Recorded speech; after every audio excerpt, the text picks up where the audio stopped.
Hello guys, आज हम जातानी तानिया झा के वीडियो के रोस्ट करे खातिर।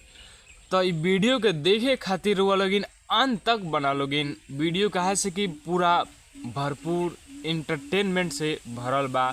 आज हम तानिया झा के रेल अपील के छोड़ब। चढ़ली जवानी गाड़ी जोर से चलाओ, पिया हो पलंगिया पलड़े खातिर आवो। त का कहलू है ये तानिया झा कि चढ़ली जवानी पिया लड़े खातिर आवो और घरे आवो। काहे ले बोलावल चाहता रू तू? का मन करे लागल कहता है? और अभी तो रुको, क्लाइमैक्स अभी बाकी है। तू समझा? हाँ। नहीं, तू समझा नहीं।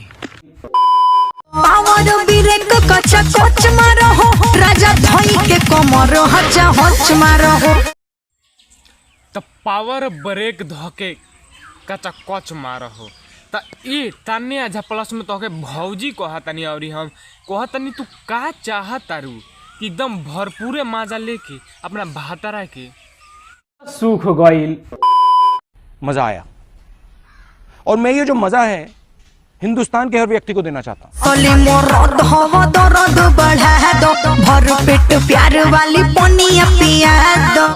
असली मर्द हुआ भर पेट पनिया पिया द। त ये तानिया झा प्लस में भौजी कहतानी तोहके तार कहे के का मतलब बा? तू साफ सी बात कह ना कि हमरा के पूरा भरपूर और अंदर ले अभी मजा आएगा ना भिड़ो मजा चाहिए। गचकी में खूब गचा गच मारो हो। तो गची में गाचा गच मारा हो। ता ये भैया लोगिन ई तारा के इहे बतावल चाहती है गची ना करे बूर वाला गची हो आ ओमे कहती है गाचा गच मारा हो। मस्त जोक मारा रे, या हंस रे हलकट हंस। सुनो ये बोलमो कवारी धर कस के बाची ना। तो सुनाई बलमा कमर धरा हच के। तो ये तानिया झा जा अगर हम अभी रहती लागवन तो तारा के जरूर ध लेती। अब भोसड़ ध के तो पीछे से हच हच हचकाए लगती हम। रुको जरा, सबर करो। पिया पतरा तू मच मारो हो, राजा धोई के कमर हचा हच मारो हो। राजा धोई के कमर हचा हच मारो हो।